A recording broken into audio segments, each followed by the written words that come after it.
stand together, we stand as one. We will not be broken, we'll overcome. This is our battle cry, oh hear our drum. We will not be silenced, our voices one.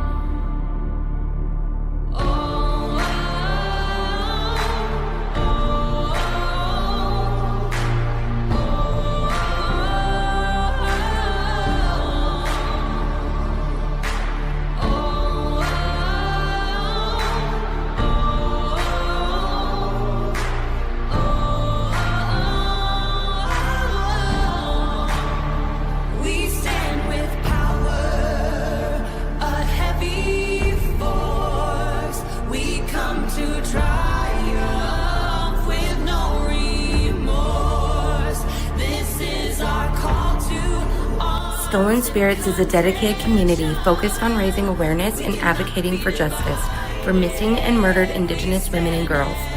MMIWG, through shared stories, resources, and activism, our mission is to shed light on these often overlooked cases, provide support for affected families, and honor the spirits of those who have been lost.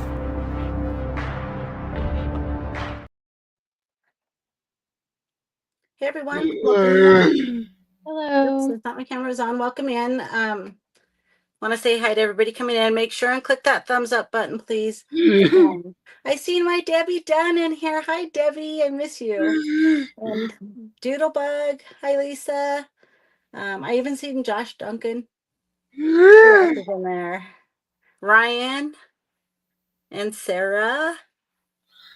I think Dean is in here somewhere too. If Anais isn't. Anyways, hi everybody. Thanks for coming. So today we're going to talk about Tiffany Reid. She is a 16-year-old Native American female. She went missing on May 17th, 2004 from Shiprock, New Mexico. She has brown eyes and black hair. She is 5 foot 3 inches tall and weighs 150 pounds. She has a scar under her right eye and a scar on one of her arms. She was last seen with a black backpack and a purse that has her nickname KC printed on it, and that's KAYC. She was last seen walking to Northwest High School at 8:20 a.m., but she never arrived. If you have any information about Tiffany, please contact the Navajo Department of Criminal Investigations at 505-368-1350 or the NCMEC at 1-800-843-5678. And her NamUs number is MP 4352. Today we have her sister with us, Deandra. So Zach, if you want to bring her up.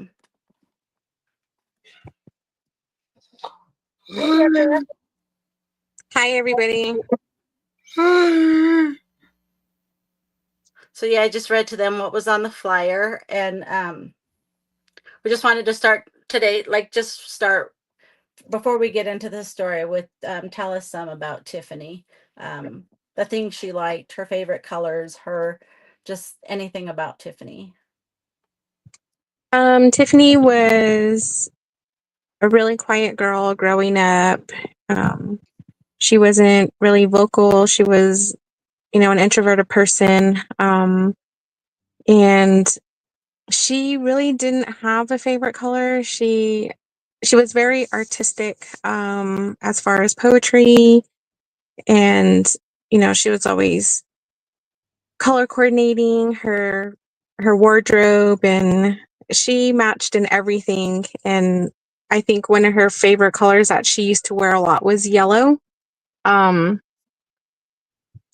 But yeah, she was 16 when she went missing. So she was at that age where she was beginning to know herself as an individual, coming into, her own. She was at the age of discovery. So it was just the beginning. It was just the beginning, really, of who she truly was going to be, right when she went missing. Well, I want to thank you for being here. I know it can't be easy to tell this story over and over, but we appreciate you being here and sharing it with us, and hoping that we can help spread more awareness in her story and her name. So thank you for being here with us. Yeah, thank you for inviting me to talk to you all. It is hard sometimes, but sometimes it's also empowering to know that there are people that want to know her story and actually know who she was as an individual rather than the reason why she's missing or Yeah. why she went missing. And that's what that's what I like to know is them personally as a person. Some people see the flyers or see a picture or something and don't know the story behind this person, but like doing what we do, we see all of that, and you get close to these cases and close to the families and stuff, and we like to make it to where they know it's a person, somebody loves this person, and you know Yeah, for sure. All of them, all of our relatives who are missing are loved, they're missed. They had plans, they had goals, they had lives before, they disappeared or were taken from us. exactly. Yeah. And everybody's story deserves to be told, and a lot of these stories go unheard, and with Tiffany, the more I look into, there's so much on her, and it's great to see, like, you've been working really hard to get her name out there. You're doing an amazing job, and I also know that you not only help with your sister's case, but there's a case in same Shiprock. I'm from Farmington, so I know like that area and whatever, so those cases from back home really get me. And I used to follow a case on Christina Carrillo. And I know you told me the other day you actually knew her. You guys grew up with her and stuff. And that case was one of our first cases that we had shared, where we had a post about somebody being found deceased. And that was a really hard one. Again, when you told me that you guys knew them, I was like, wow, it's so sad. But yeah, so I'm just glad that you're here and wanting to do this. Yeah, Shiprock's a really small community, and Christina lived just 2 doors down from where we used to live when my sister went missing. So I know Denise and Christina's family pretty well. Yeah, Denise, I got to know her through talking to her about Christina, and yeah, that's just crazy. I know it's small and everything, but still, like, I was so into that case, and I don't even know her personally, and I cried my eyes out when her sister called me and told me the news. But um so you and Tiffany were raised in Shiprock, right? You grew up in Shiprock. Yes, we did. We grew up on a farm in Shiprock. That was do you want to go ahead and start telling us like the story? I know like you said, how old was she when you guys were you were taking care of her, right? Mostly.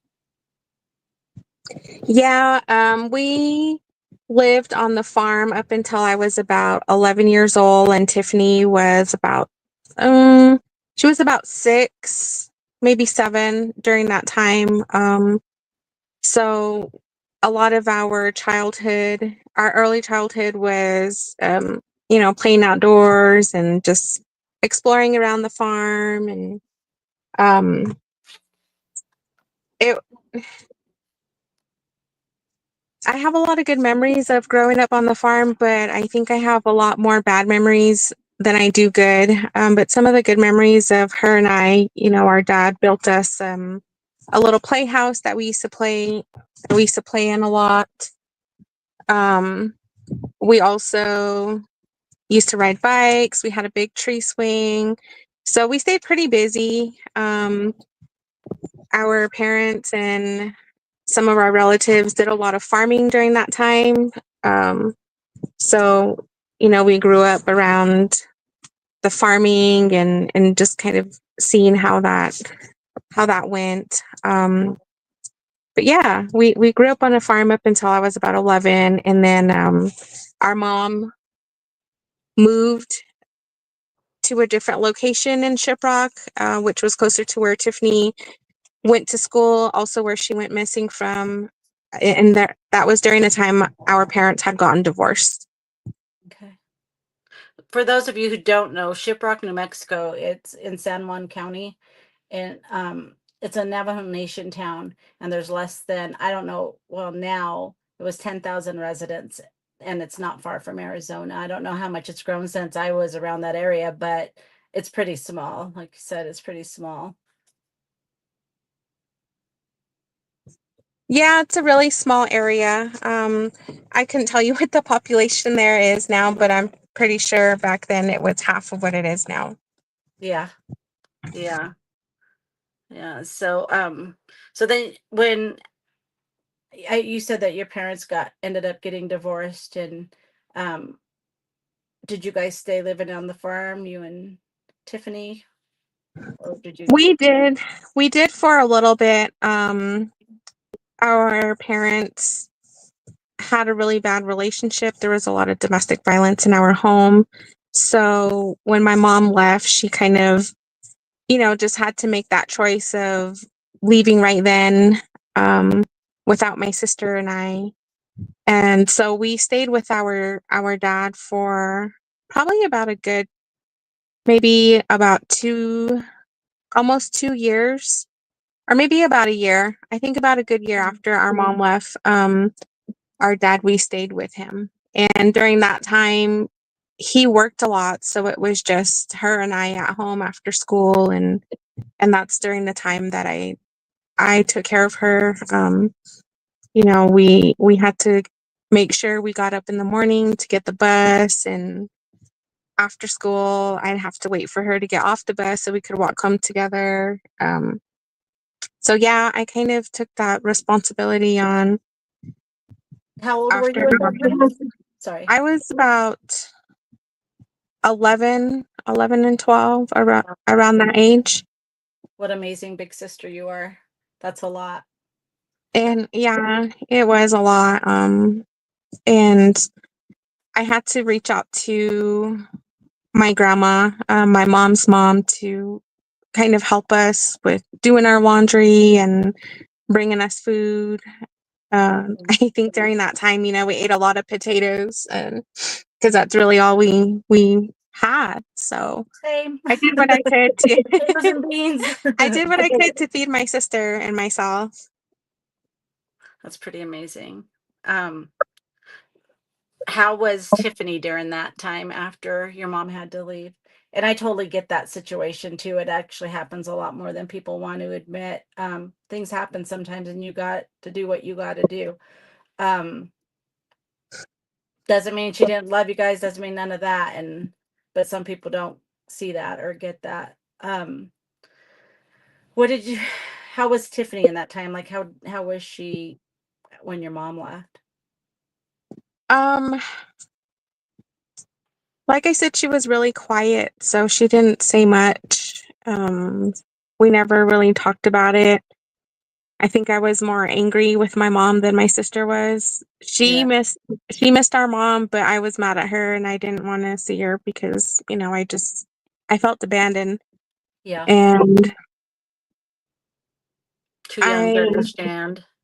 yeah, um so I think we never really talked about the whole situation. I think we were just more relieved that that type of violence wasn't happening in our home, that we didn't have to be around that, witness it, hear it.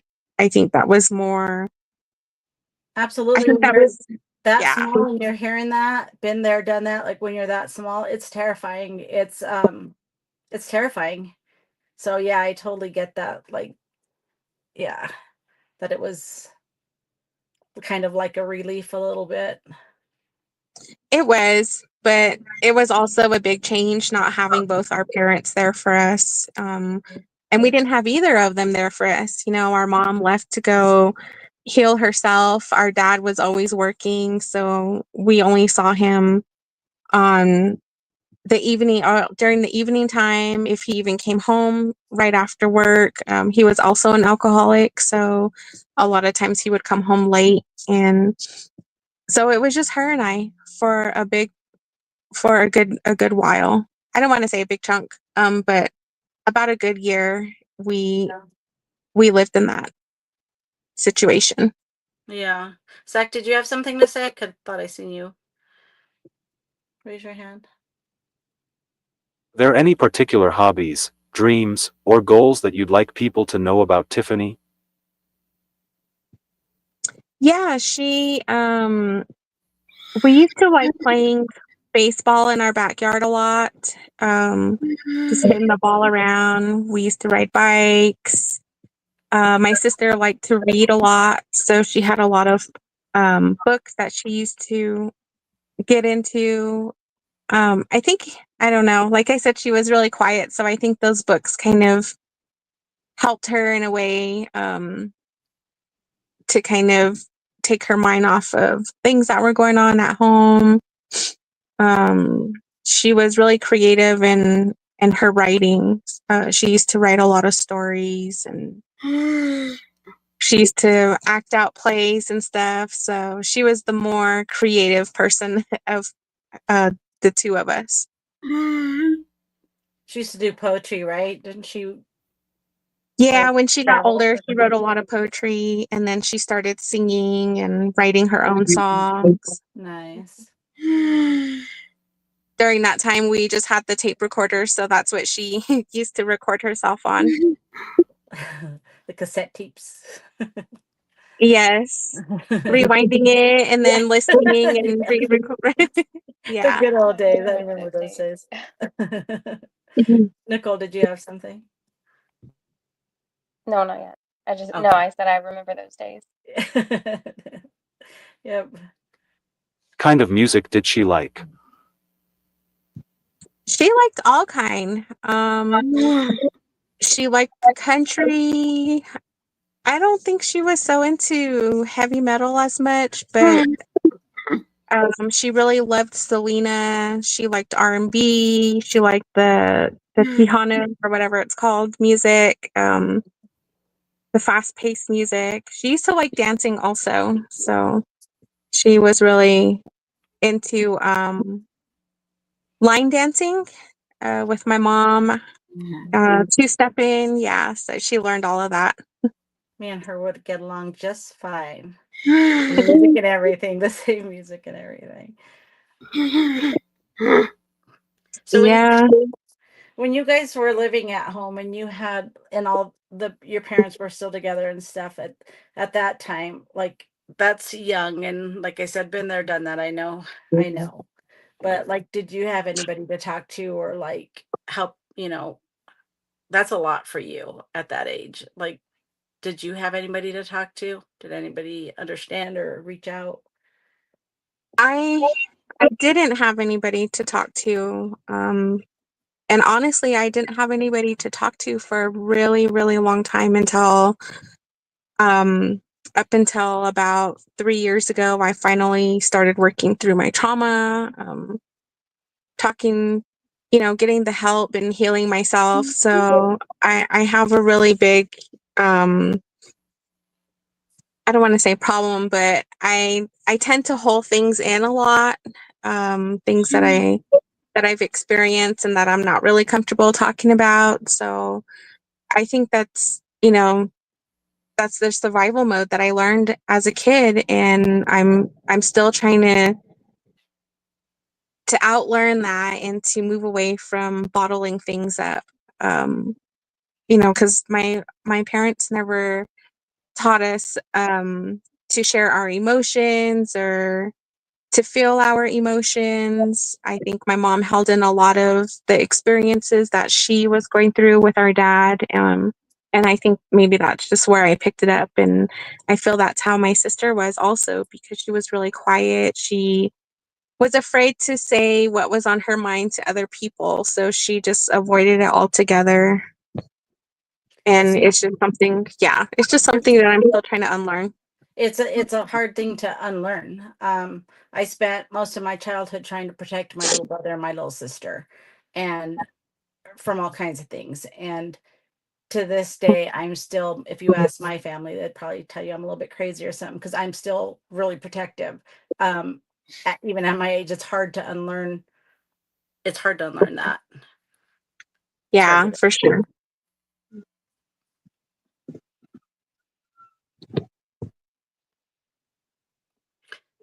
So after your mom, you said you were there for like a year with your dad, and then you guys moved in with your grandmother, right? It was around, yeah, it was maybe about a good school year. Um, so about 9 to 12 months around that time.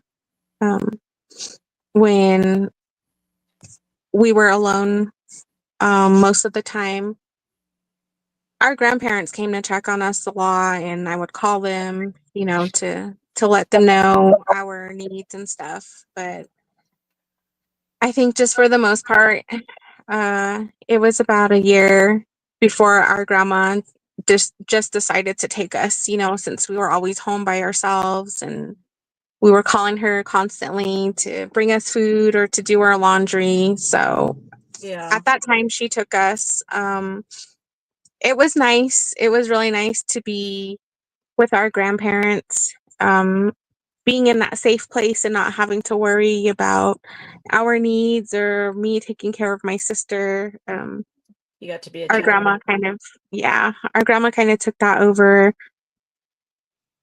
and we were able to see our mom a lot more, which was really good for my sister. For me, not so much, because I was still holding that, that grudge and feeling that resentment toward her for leaving us the way that she did.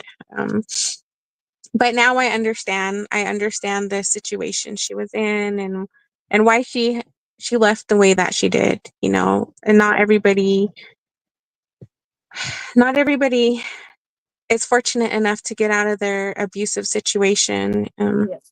So I'm just really grateful that she was able to, even though she didn't explain to me why she had to do the way that she did. I understand now.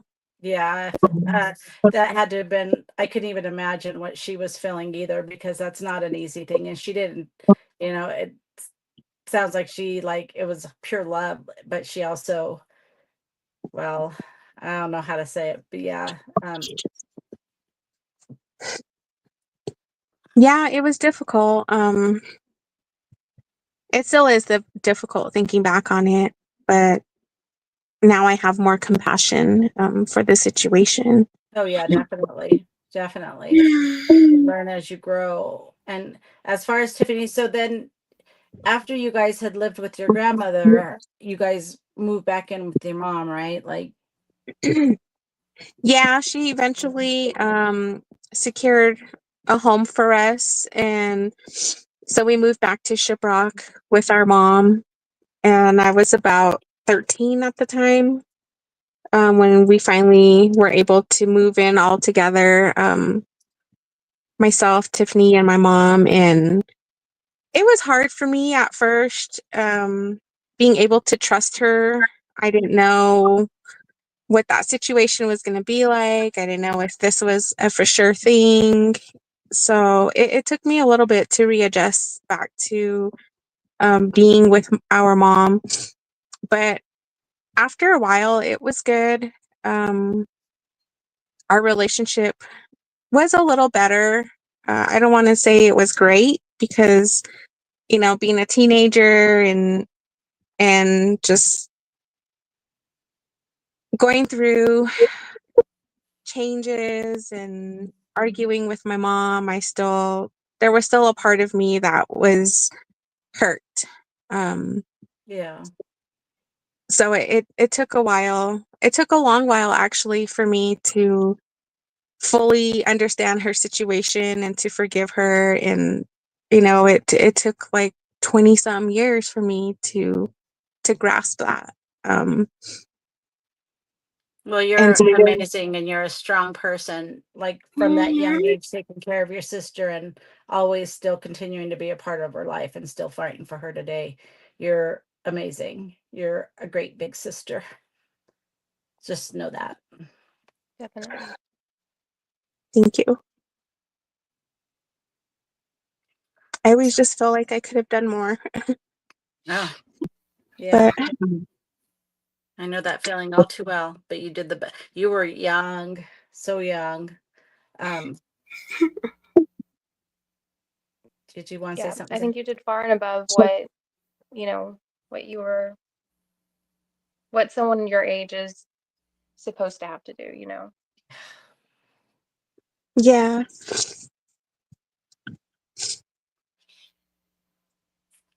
So you want to get into like, go ahead and start saying like, you eventually moved out from your mom's, right? And Tiffany stayed there. Yeah, I was about 16 when I left home. Or no, I was about 15. Um, like I said, my relationship with my mom wasn't that great, so I moved out and stayed with relatives to go to different schools. So I bounced around a lot when I was in my early teens. I went to school in Farmington, then I went to school in Santa Fe, and then I came back to Farmington, then I went back to Shiprock, and I went back to Farmington. So I bounced around quite a bit. I think, I really don't know. I feel like, well, when I was younger, I felt like I just didn't want to get too comfortable in one place because something bad was going to happen. So I moved around a lot, and I met my girls' dad when I was Tiffany's age, 16, and when I was going to school in Farmington. And when I was about 17 is when I moved in with him, just to get away from family and from my mom. And during that time, she also left home for a bit. When she was in 8th grade, she went to a dorm outside of Bloomfield. And the bus went out there and picked them up and took them to school in Bloomfield. And she did that for almost a full school year. And then I think that's when my mom got diagnosed with breast cancer. And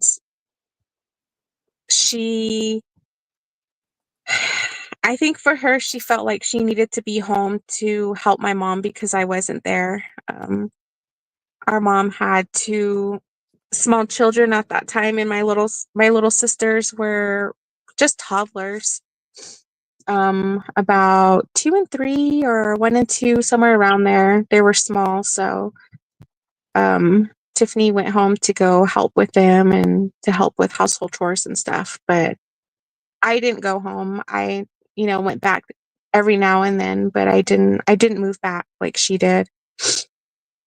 And during that time, my mom was getting her chemo and doing all the things she needed to do to battle her breast cancer. And then she found out she was pregnant with our little brother, and she just stopped everything. They were trying to convince our mom to terminate her pregnancy, and she didn't want to because I think during that time she found out she was having a boy, and she had 4 girls already, so she said, no, I'm not.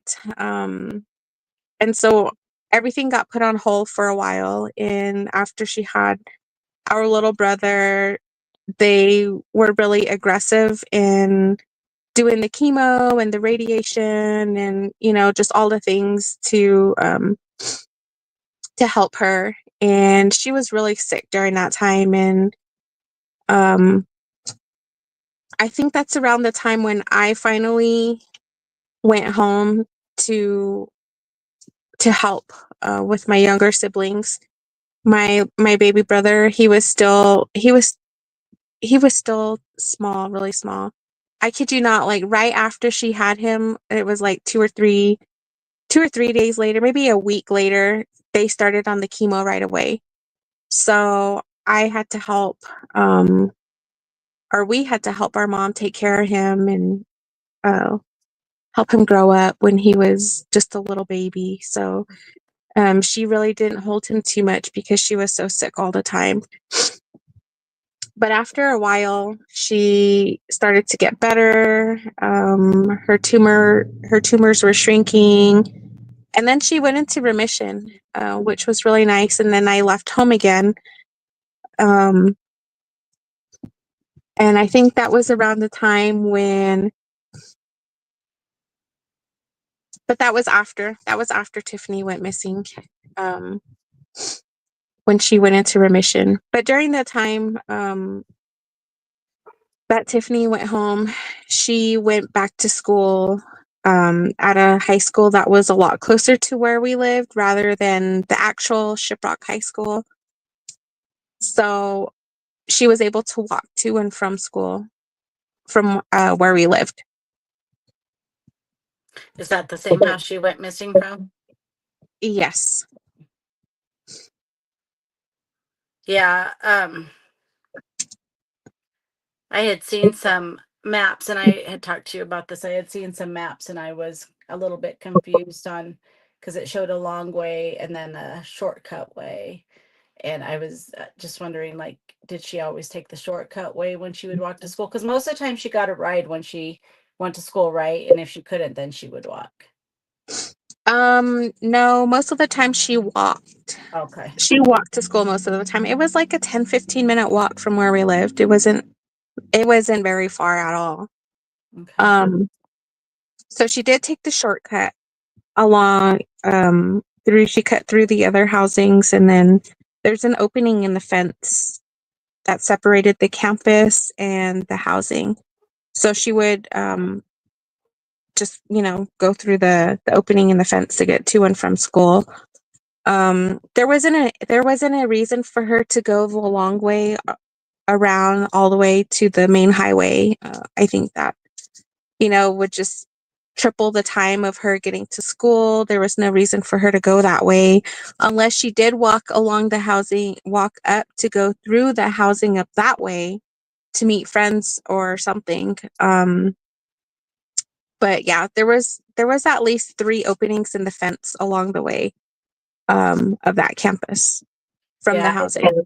that's why I asked, because it didn't make any sense to me why somebody would walk all the way around. So I was just curious about that. Yeah, it wasn't that far of a walk. So that were you living at home when she went missing, or were you still gone at that time? I was still gone at that time, but I was there that night, or that morning she went missing. I was working at a casino, at the Sunray Casino during that time, and instead of going home to my partner, I just went to my mom's because we had an argument before I had gone to work, and I didn't want to go back. So I went back down to Shiprock, and my girls were there. My sister Tiffany was babysitting for me during that night, so I just went home to my mom. Usually, when they would take my girls, they would bring them to me the next day after I got my rest in. But that night, or that early that morning, I got off at like 4 in the morning, and then it's about 45 minutes to an hour to drive from Sunray to my mom's house. So by the time I got home, I was tired, and she was running late for school, and she was trying to wake me up to drop her off. But I just couldn't get up. I was tired, and I told her, just go to, just walk to school. It's just right there. It's fine. And that's a big regret that I still hold on to. If I would have just gone up and taken her to school, Hold on, maybe my she son would just still came in. I'll be right back. be. Sorry.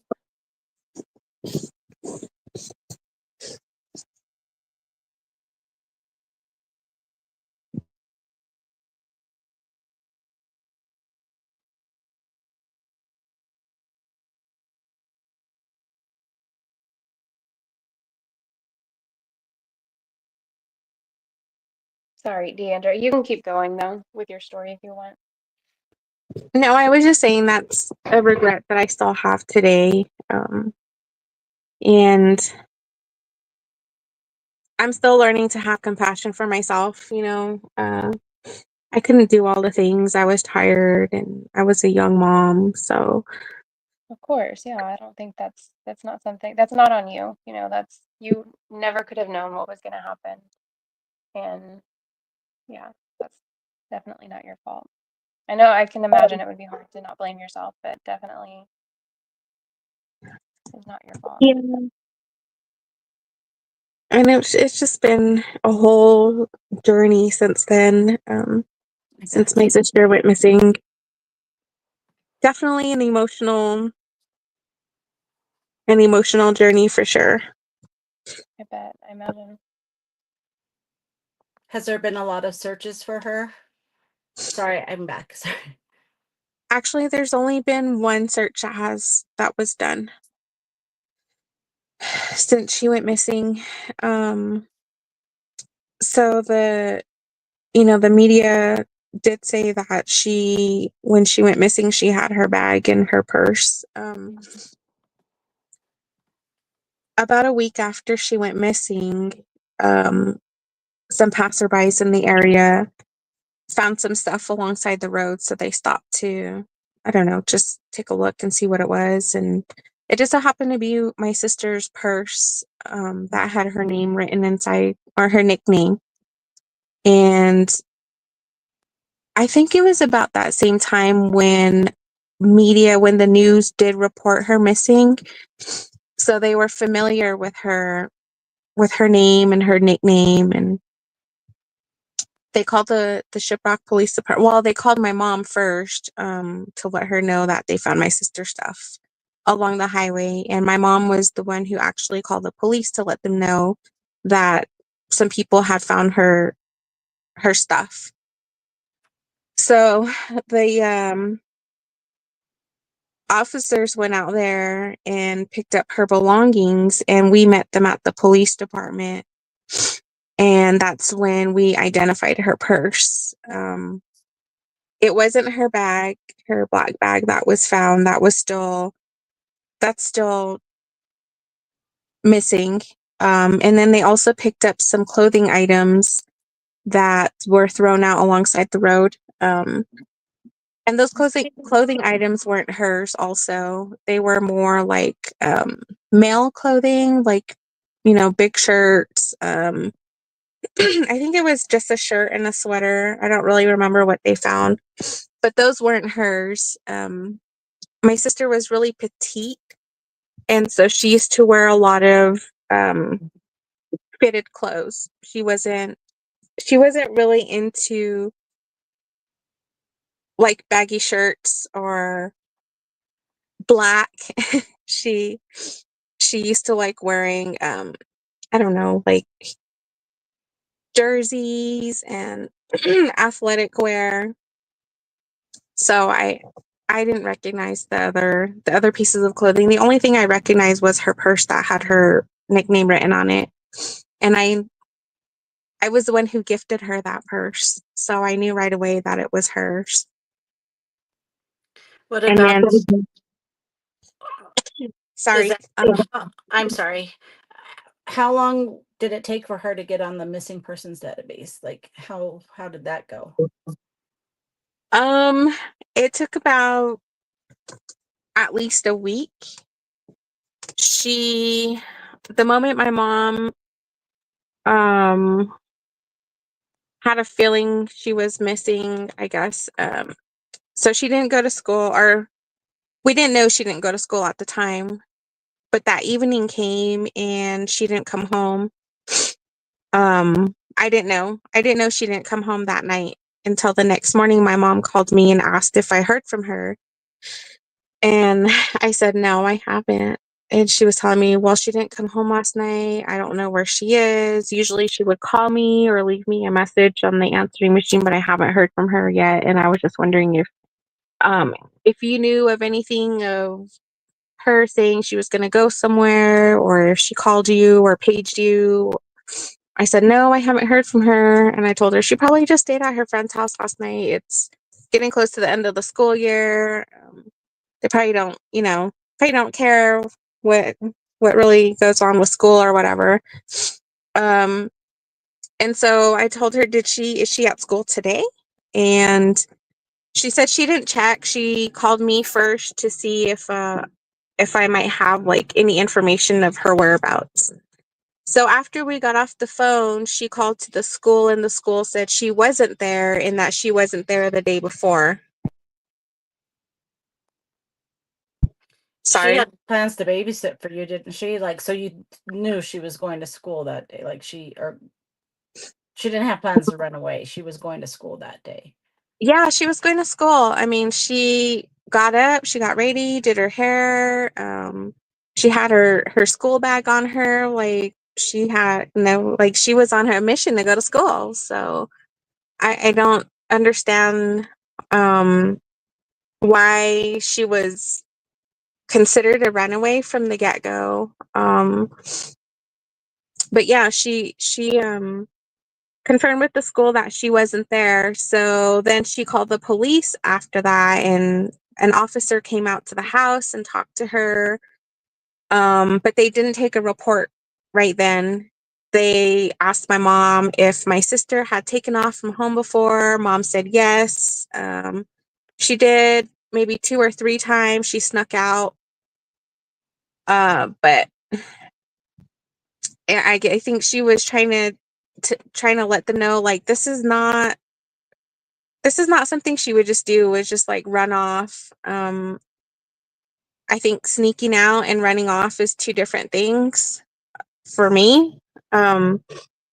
But they told her to wait 3 days, 72 hours. If she's not back in 72 hours, then we'll take the police report. So on the 3rd day, mom was like, she's still not here. Something's not right. I'm going to the police department and I'm going to make them take my police report. So she went there, got that done. They took the report, didn't give her a copy, didn't let her know anything. And then the report sat there for another 4 days. So a whole week went by before she was even entered into the NCIC database. So all that precious time just gone and lost. They didn't go to the school. They didn't talk to anybody. They didn't interview teachers. They didn't interview friends. They didn't do anything. I basically did all the runaround. I called into work for like 3 days, just so I could drive around and look for her. I knocked on doors. I was really aggressive. I was getting frustrated. I was getting angry. Like, where's my sister? Who has her? Who's hiding her? Who took her? And I think the word just got out that I was looking for her, and I feel like a lot of people just shut down after a while. So I didn't get very far in trying to find my sister.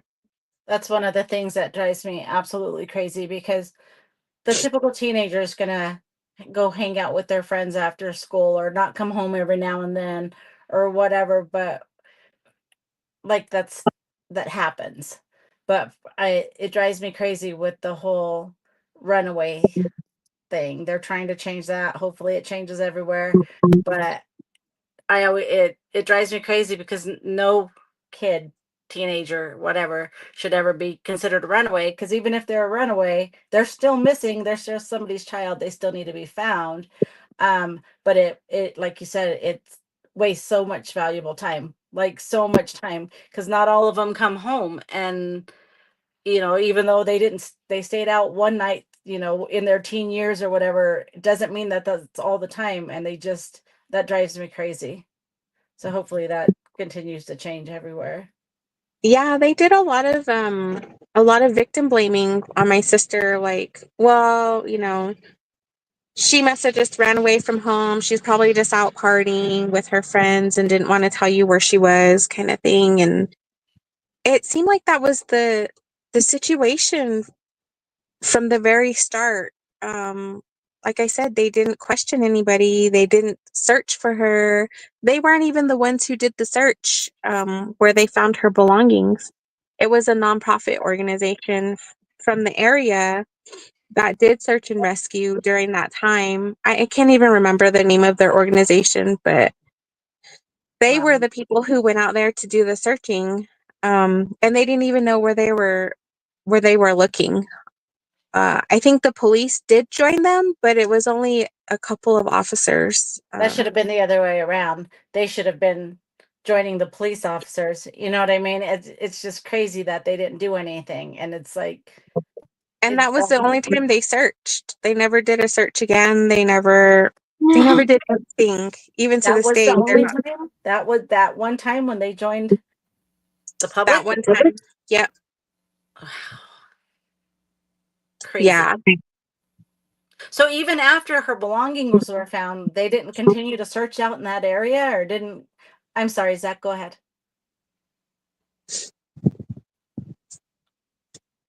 How did the discovery of her belongings impact your family's understanding of what might have happened?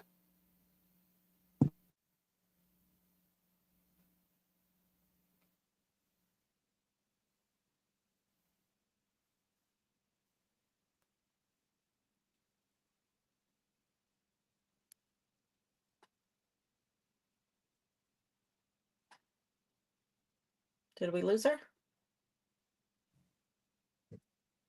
Oh, I'm sorry. I was on mute. I was just saying, we didn't really know what to think, because it wasn't just her belongings that we found alongside the road. It was her belongings and other stuff. So I think if it was just solely her stuff that was alongside the highway, it would have been like, okay, well, this is where we need to start.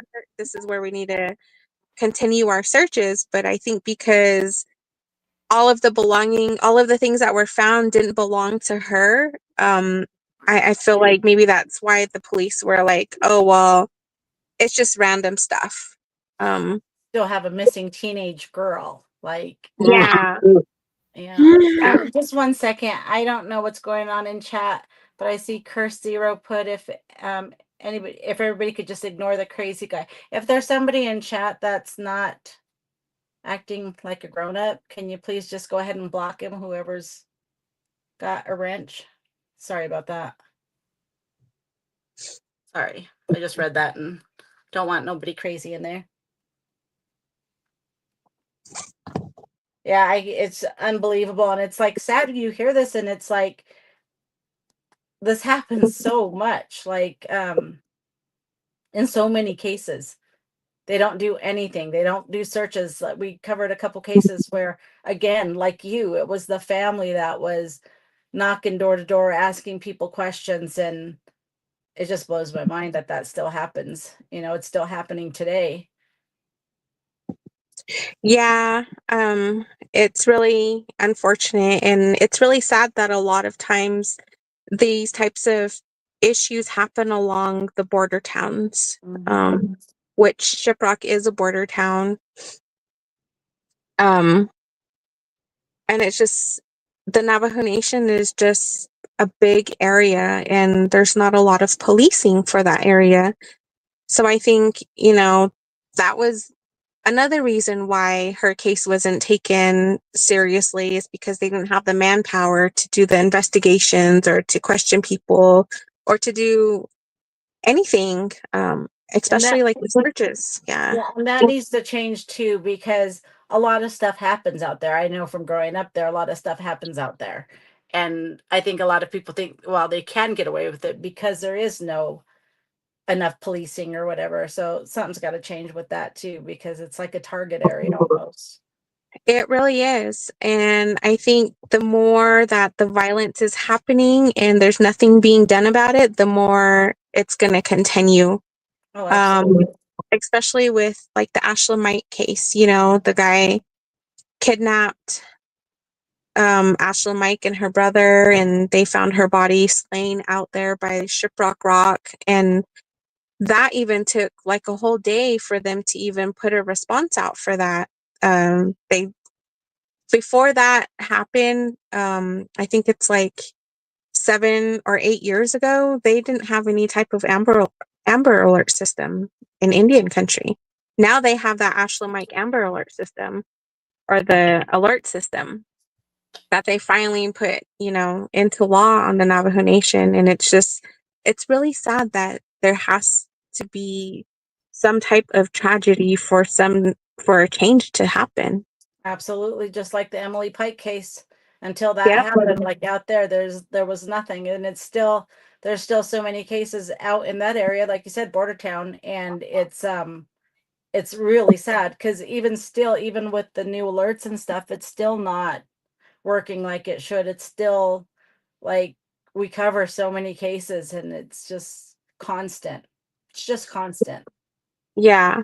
And they get these laws put in place to help, with prevention. But then again, not all the officers abide by those laws. Not all the officers or police departments, implement that. So it's difficult. It's like, it's an uphill battle for sure. I remember when Christina was missing, I wanted so bad to go back and help search for her, because there was other stories that I had read out there. And even when they were looking for her, when there was one area in particular where they found human remains scattered, like different human remains, different skulls, whatever, and still that wasn't enough for them to go out there. It was like you said, just rescue teams, like going and doing it on their own, and family and stuff, because it's like, I don't know what it's going to take. It's like, go ahead, Yeah. Zach. Sorry, Zach. Go ahead. Usman asks for DNA tests done on the men's clothing that were found there, and Lisa Joe asks, is it assumed that the items were tossed from a vehicle? It is assumed that the items were tossed out of a moving vehicle because the Area. items were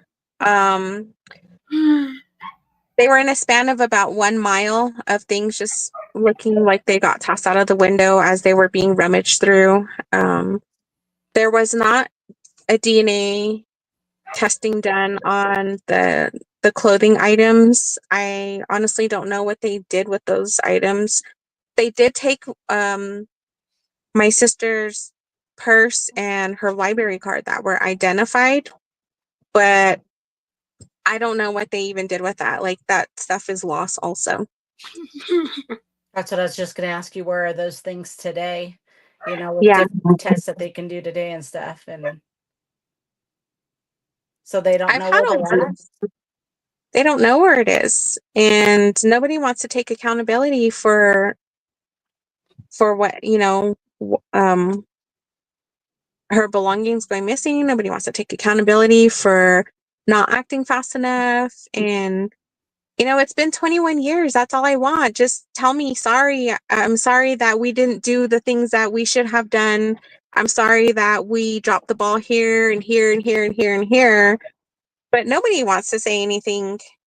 It's just, even today, I find it really hard to get a hold of somebody to talk to update me, to whatever. Nobody wants to communicate with me, and it's just really frustrating that I've given up on Shiprock Police Department, on Shiprock criminal investigators. I just jump over them and I talk straight to the U.S. Marshal now. They won't even let the BIA get involved to help investigate her case. They won't allow FBI to come in. So It's terrible. for me, that's a red flag. 20 years is a really long time. Is there something going on internally that... Exactly. When you were saying that her stuff was missing, I have a cousin that was murdered over 33 years ago. Might have been a little bit longer now. And they had the murder weapon. They had everything, but the same thing. Nothing was done when this first happened. And then all of a sudden, randomly, when like years later, when it got brought back up and stuff, all that stuff's gone. They lost everything. But your case, my cousin's case, those aren't the only cases. All of a sudden, everything comes up missing. And it's like, why? Like, Yeah. what's going on? That is it because you didn't solve the case right away and you know it could have been, or like what's the reasoning for it? Just drives me nuts. Sorry. Yeah. I totally agree with you on that. It's not fair. A lot of families don't have closure because of the mishaps that happen. And, you know, I'm pretty sure, like your cousin's case, it could have been solved right away, and Yep. they dropped the ball on that. Yep. It's really unfortunate, and it's really sad that I know that Indigenous people face these at higher rates, but it's not just Indigenous people that this is happening to, it's everybody. Everybody, everywhere. You know, the thing with the Indigenous, it's like it's just not put on TV. It's not picked up by the news. It's not put it like it should get just as much publicity. Like, these people matter, we matter. And to, you know, now, like, there's been some big cases that happened and stuff, and we're not being quiet anymore.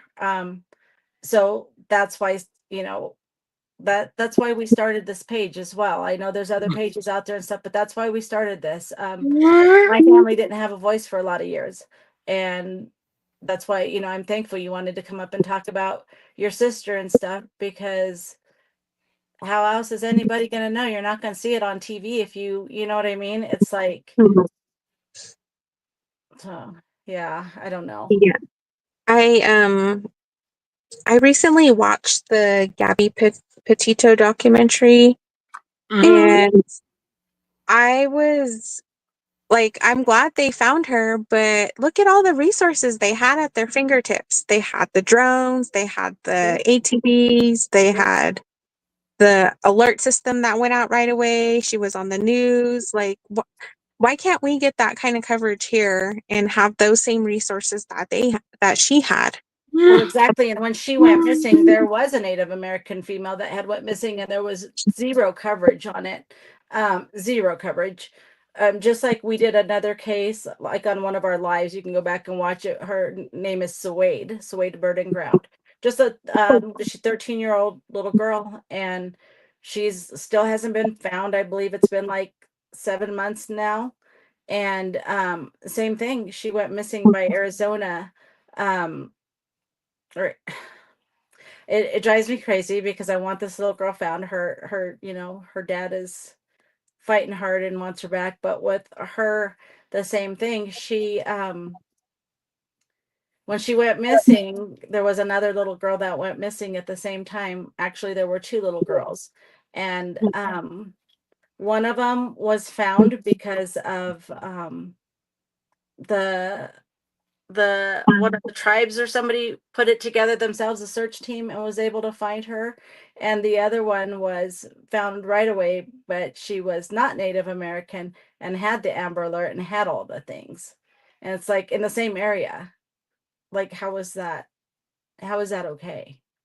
Yeah, totally. But I think something that I took away from the Gabby Petito documentary was that her dad recognizes how Native Americans are missing at a, you know, just, yeah. And he advocates now Yep. for Yep, the he Native totally Americans. stepped up, and good for him. He totally stepped up because he had heard about that other case that I was talking about that went missing at the same time as Gabby. She didn't get any coverage, so good for him. You know. Yeah. And, you know, we need more people like that. It's just really sad that we have to go through this, but at the same time, you know, like you said, there are more people taking recognition to what's going on and the disproportionate rates that us as Native American people have, that we're finally being comfortable enough to use our voices. Our people are getting educated in these areas and wanting to step in and be a part of the solution. Yeah. And that's kind of, you know, that's kind of the direction I'm trying to take. Like, it's not going to do me any good sitting here and telling these people you should be doing this, this, and this when I can just get my own degree and go in there and be like, okay, well, this is what we need to get done. Right. You know? Right. And here's another thing too that like I've seen like a lot lately. It's we're not being silenced anymore. We're going to talk about these cases. I've had somebody try and tell me that I need to stop doing this. The sad part, it was another MMI art person. But besides that, there's a lot of people that are finally starting to, of different races, that are finally like hearing it and wanting to be help and stuff like that. So I kind of get a little bothered when I hear like our own people telling other races and stuff, well, you're not brown enough, or why are you talking about it? You're not Native American. You know what? That's not what we should be thanking everybody who wants to finally step up and help us and help these kids and women and men and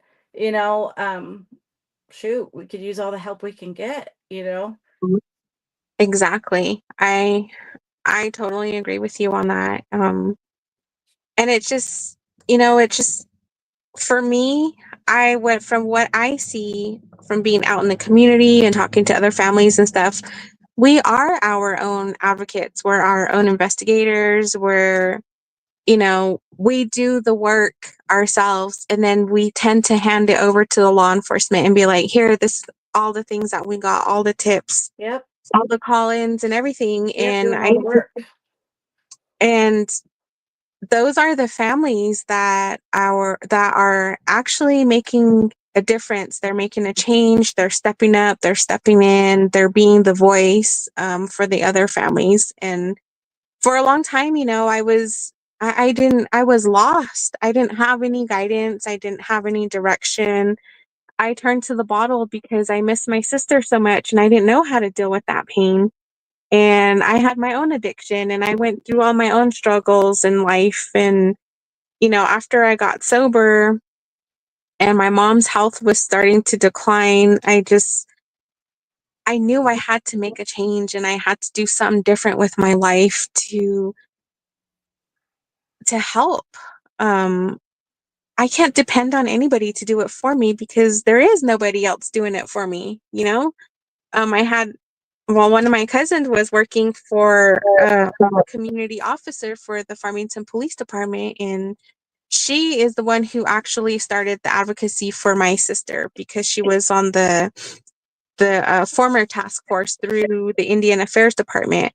So when she joined that task force, she started the advocacy for my little sister. And after a while, she has her own healing that she needs to do, and her own trauma that she's been through. So that kind of, I think, resurfaced a lot of the trauma of her past, and so she had to step away from doing that. And that's when I was like, okay, she got this started for me. This is where I need to pick up. And I really didn't know where to begin. Where to begin with that. Like I said, I didn't have the guidance. And at that time, my mom she was really sick at that time, and it wasn't looking good for her. And she made me promise her before she left to continue to look for my sister and not to give up on her and not to forget about her. And that touched me. That really touched me because now she's going to rely on me to do it.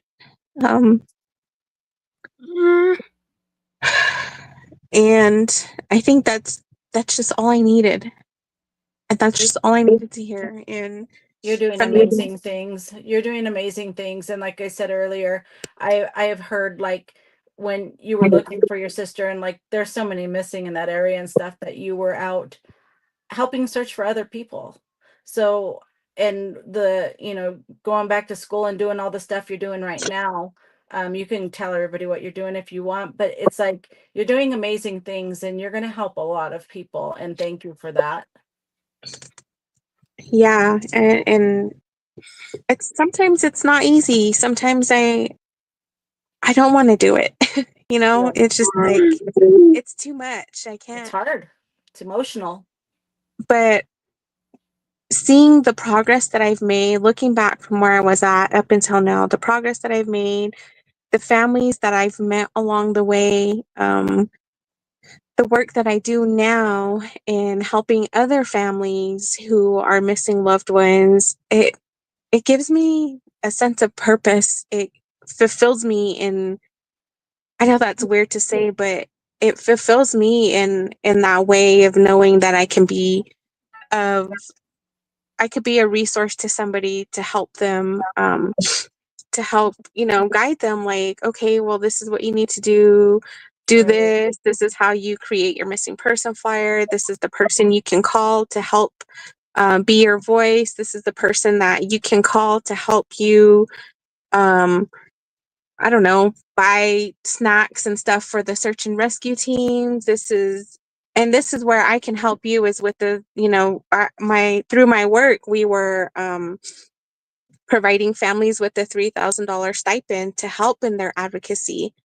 Yeah. I mean, there's money out there to help families to, bury their loved ones, right? The the families who have lost their loved ones to violence. There's money there for them to help them with those expenses, but there's not money out there to help families who are missing their loved one and still searching. Mhm. So that's where we got that CVRC funding through the state of New Mexico to help the families with the $3,000 stipend, to help them buy their flyers, to help them buy Amazing. a creek cut machine, to make shirts, buy banners, to travel to conferences on MMIP, or just things of that sort, to Yeah. help move them and uplift them, even to get counseling services. Um, That's so amazing. that was what I was working on for the last year. Our fiscal year 24-25 it's going to end, next month, but I'm not, we were able to, for the fiscal year 23-24, we were able to aid 17 families. And I Yeah. think for the 24-25, we were able to aid 17 more families. And that's just in New Mexico. So Yep. that's 34 families already that we've helped with this fund to get started in their advocacy, to help them find their voices. And I've built community with a lot of these families, and it's just really dear to me. Like, I'll text them every now and then and ask them how they're doing, and um just knowing that there's somebody out there that can relate to your situation and to be there for you and to check in on you every now and then to see how you're doing and how things are going, that means a lot, even to me. um and it's a different kind of rewarding, or like a Yeah. rewarding feeling to me. Yeah. And it's So amazing. It's amazing what you're doing. Like, amazing. There's a lot of, when this first happens, in a lot of cases, people don't know what to do. They don't know which way to turn or who to talk to. And a lot of times, well, not a lot of times, almost all the time, when you're turned away from the people, authorities, the police department, the whoever, when you're turned away, it's discouraging. What do you do if they're the ones that are supposed to help you? The higher up people are supposed to help you. So it's like you're giving somebody that safe place, and that's pretty awesome. Or most of them probably wouldn't talk about it. A lot of cases never used to get talked about because who do you talk to? Who do you turn yeah. to? And in my program area, so I'm a land and body violence coordinator with the Coalition to Stop Violence Against Native Women, which is a nonprofit tribal organization in New Mexico. So as a land and body violence coordinator, my specific core area is the MMIWR, which is the acronym that we use for missing, murdered Indigenous women and relatives, just to be inclusive of everybody. Right. Um, so I provide advocacy trainings to new advocates coming in, learning about MMIP, We've done a law enforcement officer training. This year, we're doing a first responders training. I also provide families with healing retreats. So just kind of helping them with, self-care, what to do, and just ways that you can kind of reground yourself and keep yourself going in this advocacy, because it's a lot of work and a lot of us run off of high emotions, and when we're not doing something, we feel like we need to be doing something, Right. and that can wear you down. And when your mind is constantly going and thinking of your loved one who's missing, it takes a lot out of you. So with this healing retreat, I just, I want to give back to those families who are running in survival mode, running off of high stress, just to give them time to unwind, just to rejuvenate their bodies, rejuvenate their minds, and just recenter themselves. And Yeah. that's just something that I really enjoy, giving back to the families and helping them, kind of cope with the situation that they're going through, and giving them some guidance. I need to go back home and visit and meet up with you, and you give me some advice with some of that stuff.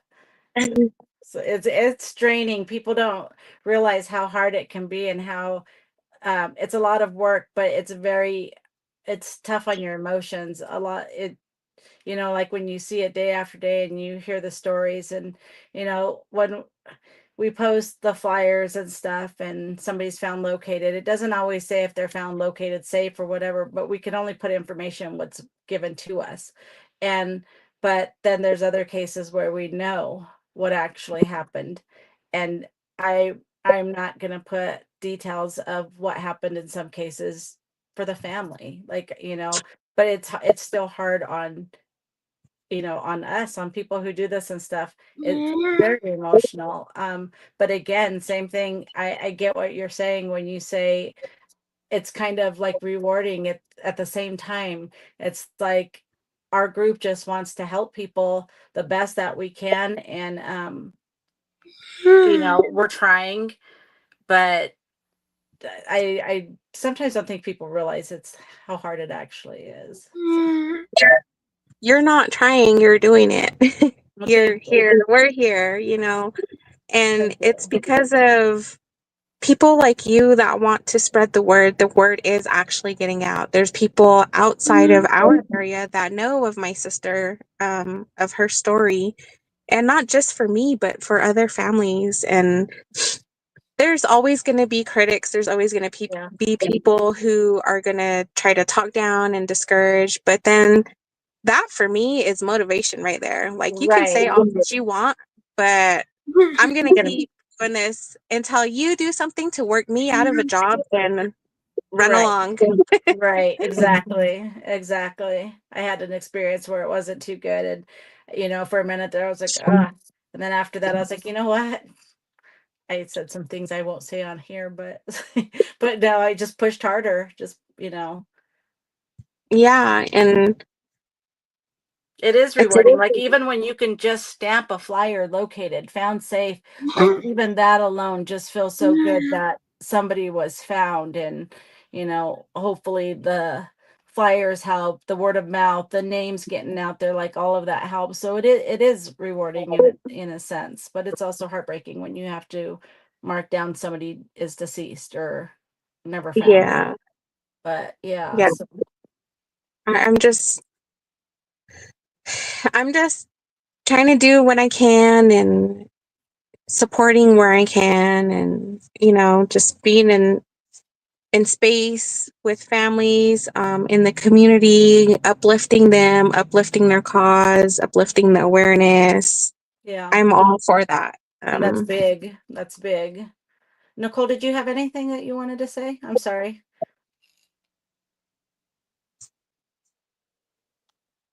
Well, yeah, yes, but it goes back to Tiffany. Of course, I always ask what your favorite memory is with her.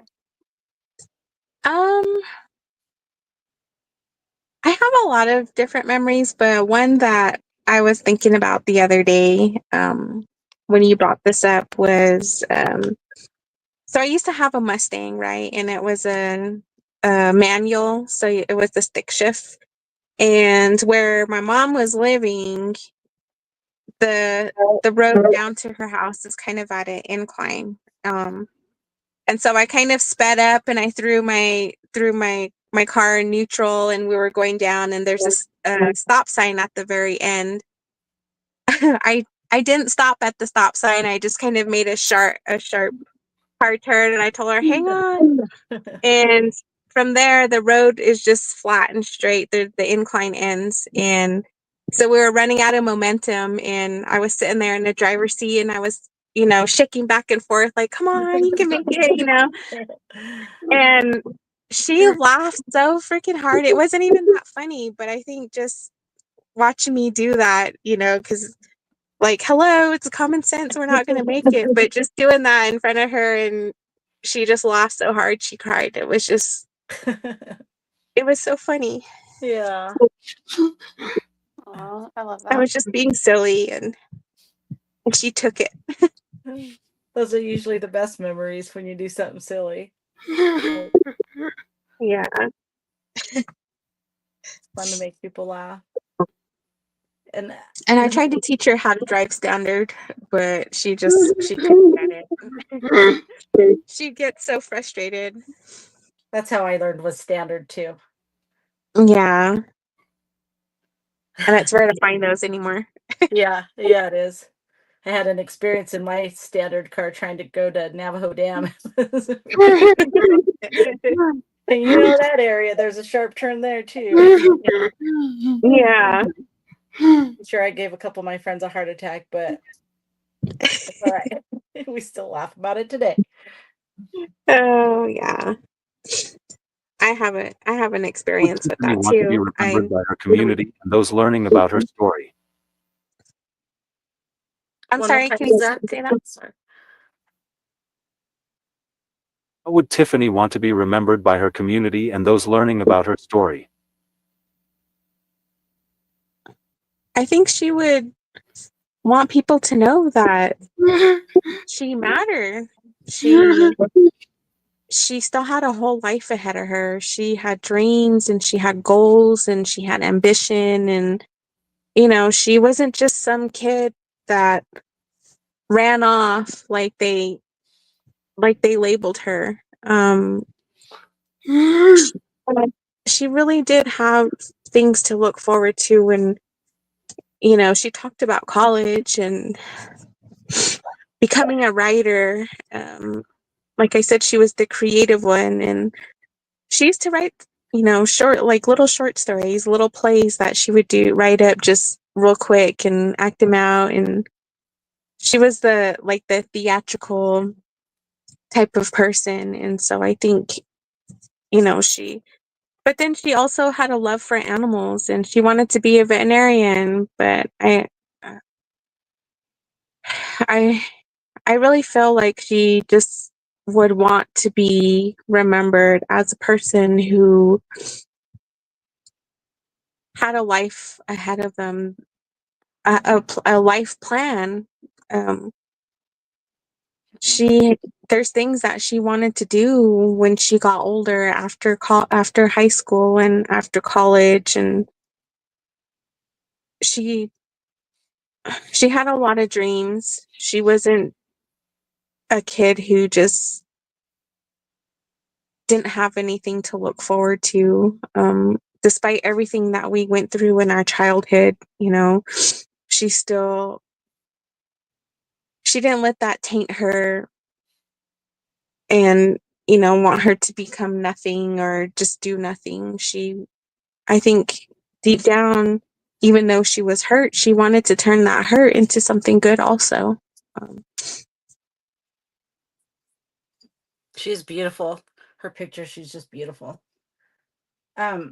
So like I said, that area and stuff, and I know there's a lot of people are going missing everywhere. But it's been happening there for a long, it's, how do I say it? You know what I'm trying to say? It's a lot there. And what advice would you have for other families like, I know you're helping them through your, what you do with your job and everything too, but what advice would you have for them when somebody first goes missing?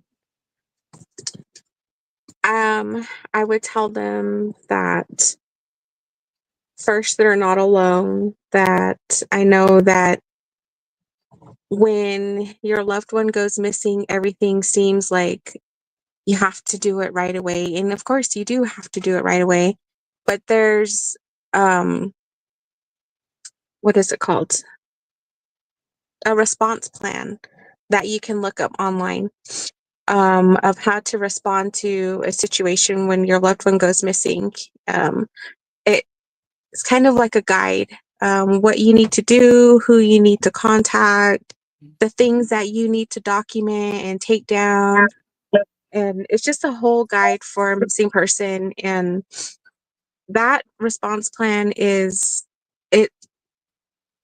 it's a really handy tool, for anybody to have, just to look through it. And it's actually being updated right now. The response plan was created through the 2022 task force, through the Indian Affairs Department. So they created the document for that, the New Mexico task force response plan, or something it was called. And so since that task force is no longer going, New Mexico Department of Justice started a new task force back in October of 2024, and now I currently sit on that task force. So we have subcommittees that are dedicated to revising it and updating the response plan from 2022. So That's awesome. there's that. Yeah, there's that. And I think the Navajo Nation, they also have their own response plan for the missing murdered Diné relative task force. But just, letting them know that there is a response plan and that they're not alone. And if they need an advocate, they can always reach out to another family member who has been through it. I didn't have an advocate. We didn't have an advocate for our family. And I think it's really vital to have that for the families, because they're in a panic, they're in a crisis, and they don't always think of the things that, could be relevant in a missing person case. But having that, liaison there for them can help them streamline everything in the orders that it should be done, to get things done, to get them situated, to get the law enforcement involved, and to provide them with the information that they need to move forward with this. And then from there, there's other resources. There's the Four Corner Canine Search and Rescue, that we rely heavily on, to get them involved and to help with the search. They are a standalone nonprofit organization, so they're not a state response team. Right. So they don't have to wait to be deployed. Once they get that information, they're like, okay, well, we can go out now. Like, we don't have to get it. Okay, you can go. So I've also have invited them to a lot of my trainings so that we can get more community members and more families educated in the basics of search and rescue. Right. So they've been a really good help to the coalition that I work with. I have a really good relationship with Bernadine, who is the founder of Four Corners Canine Search and Rescue. And I've had the honor of talking to her on the phone when Christina, when they were still looking for Christina and stuff, but I've got to talk to her a few times on the phone, and she's an awesome person. And she really is. I hope to meet her one day when I go back home too. I would love to meet her in person and talk to her as well. So yeah, she has a lot of good information to provide, and for her to share that with community members and advocates, and it's great. It's a great tool to have. And so she's worked with us a few times, and we keep inviting her back because she does a really awesome job at her presentation, and people are always wanting more. Like, when is the next search and rescue training going to happen? So we've built a really good relationship with Bernadine, and I She's really so enjoy easy being to in space with she's her. so easy to talk to as well, and it just makes it easier to communicate with her. She's really good at what she does. Yeah, she's really vocal, and I really like that about her, and that's the way I am. So I think, just her and I with our collaboration, it's like, you want to do this for me? Let's go. Let's get it done. So it's really nice to have those resources, and I think, these resources are becoming about because we're taking more recognition to Right. what's really going on. So I think that's it's really been helpful. And so that these families, I think, and I do have people that reach out to me randomly on Facebook and ask, like, how do I do this, or who can I talk to? And it's not just MMIP resources. There's very few, but it's not just the MMIP resources they reach out to me for. It's things for like substance use, addiction, mental health, crisis that they're going through, or just certain things. And it feels really good to be able to have these resources to share. That's pretty awesome. That's so needed so bad, and it's amazing that you're doing that. Yeah, Nicole, I know she's going to play a video. I don't know when you guys want to play that video or what, but thought I'd throw that out there. Yeah, so we made the slideshow with Deandra had mentioned that Tiffany's favorite song is Dreaming of You by Selena. So that's the song that we used for the slideshow. And I know it was kind of last minute. So we didn't get any like extra pictures, just kind of what's already out there. But Deandra, if there's some that you want to send us later, I'm happy to add those and send to you just so that you have it at least. Okay. I do want to say this. Wait, Zach. Oh, sorry. Did you pause it? I just wanted to say this too, because we had talked and Deandra had said when we were talking about Tiffany when she was little, and she said that her name she named her sister when she was little. She liked the singer Tiffany, and I was like, yes, girl. Tiffany used to be one of my favorite singers back in the day. She didn't get enough credit, so I was like, I like that name. So that's all I wanted to say. I just had to throw that in there. Yeah, I was a big Tiffany fan too. I thought that was pretty cool. Sorry, Zach, go ahead.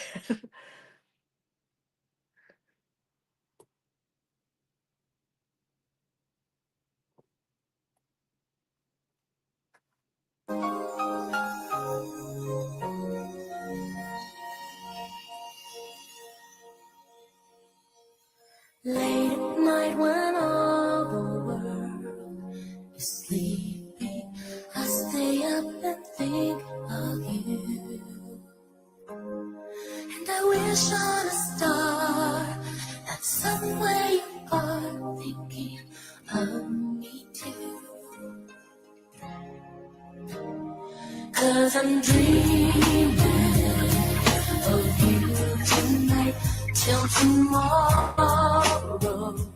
I'll be holding you tight, and there's nowhere in the world I'd rather be than here in my room, dreaming about you and me.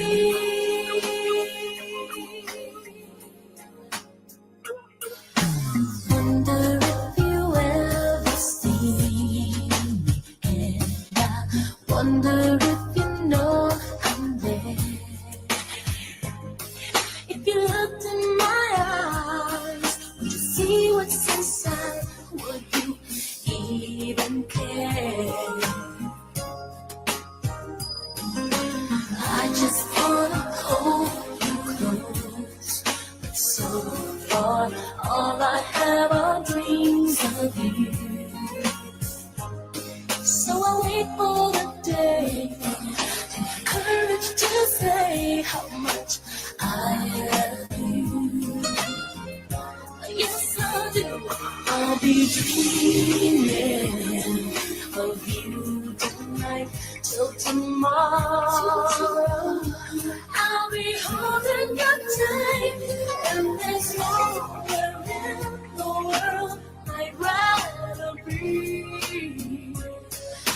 Here in my room, dreaming about you and me.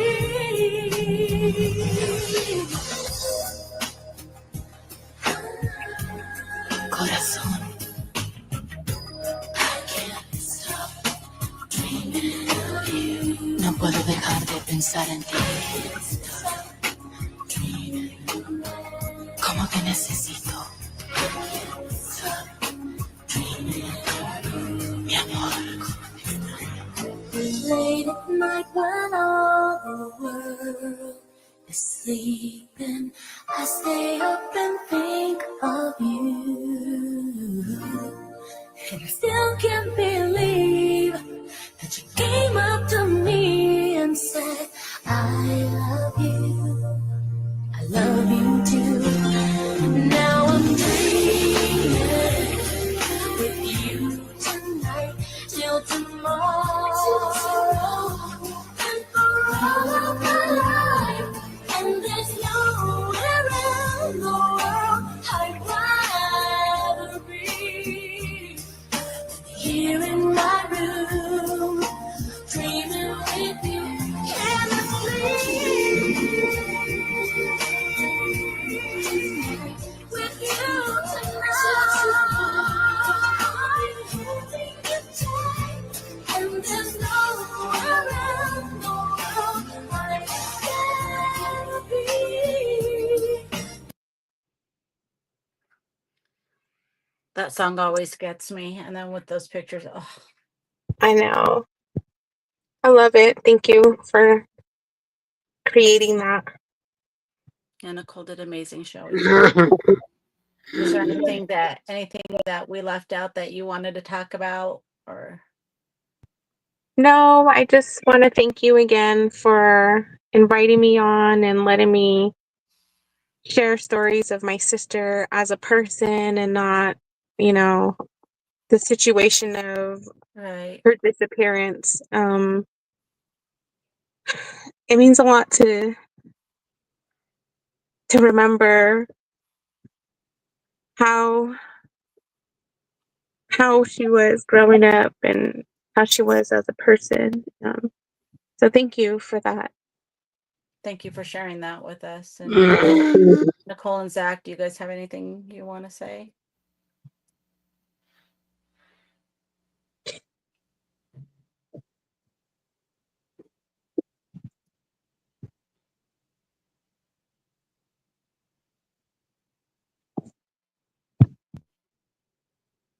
Can you hear me now?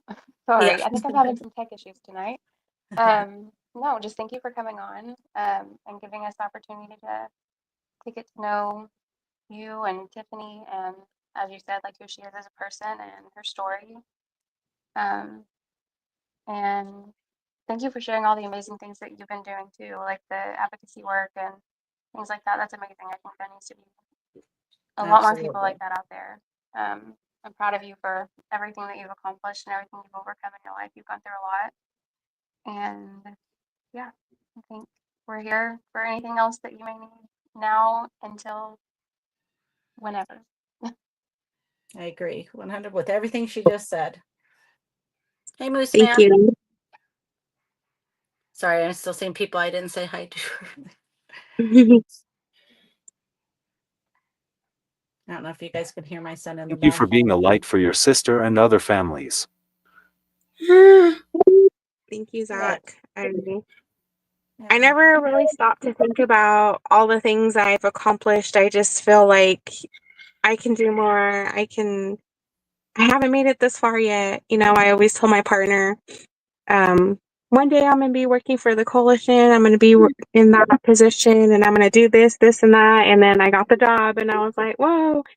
And then and one day I told him, I'm going to get on that task force one of these days and I'm going to use my voice and I'm going to tell these people, like, this is what we need to do as because the previous task force, it just consisted of people who are doing the work, right? It didn't really have the families in there.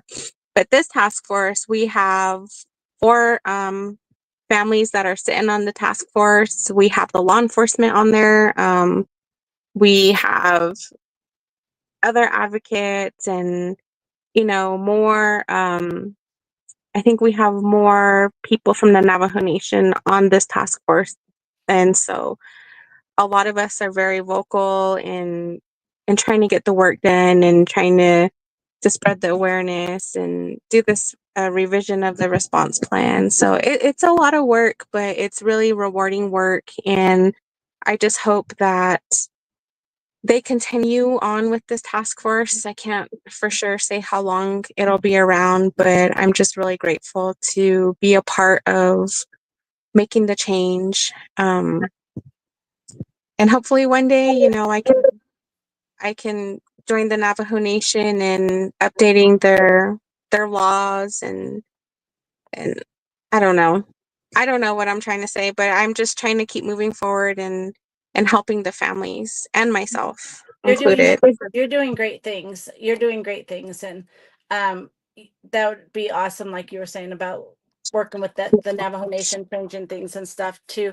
I have to say, like when our group first started this, the Navajo Nation, like I had called, there's one lady in particular that I had spoke to, and she's amazing. I still talk to her and she gives me some good advice, and you're amazing. I hope you know that. You're doing good things. You're doing big things for a lot of families. So thank you for that. Thank you. But, all right, guys. Well, I guess if anybody doesn't have anything else to say, we'll say goodnight. And before we go, I want to tell everybody thanks for coming in. I didn't get to see a lot of the names because you know that I'm blind, but I love you all. So thank you for being here and clicking that thumbs up and staying and watching, and make sure and share out so we can get Tiffany's name out there some more, and her sisters even, for people that need help and advice and stuff. And so yeah, thanks for being here and thanks for joining us. Yeah, I was looking forward to this, and I hope to be back in the future with updates and some closure and something positive. Absolutely, you're welcome anytime you want to come back, anytime you want to talk about anything, update anything. You know how to get a hold of us. You're more than welcome anytime. So just know that. And I will be sharing your information with some of the families that I work with also. Thank you. Yeah, that would be great too. From like I told you, the cases from New Mexico, all the cases get me, but that's my home. That's where I come from and stuff. So yeah, any cases that you want me to share, want us to help, like whatever, we're here. We're here. I would love that. Okay. Thank you so much. Thanks, guys. Thanks everyone for coming. Thanks for being here. Have a good night, everybody. You too. Bye, everyone.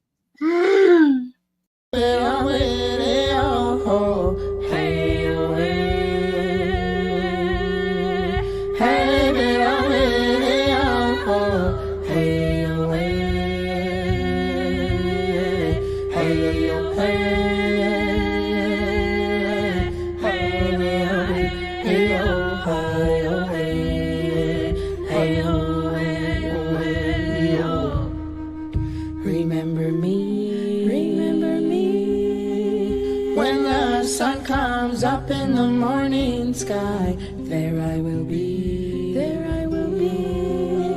soaring with the eagle so high, feeling free. Remember me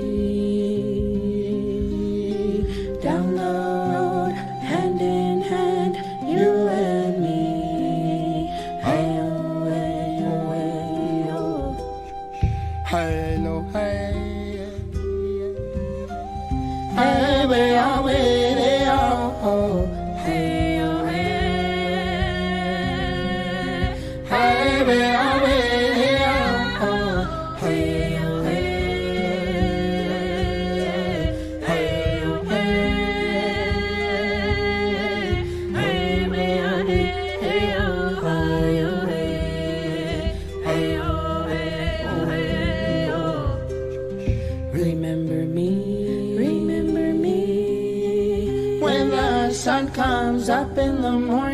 sky, there I will be, there I will be, soaring with the eagle so high, feeling free.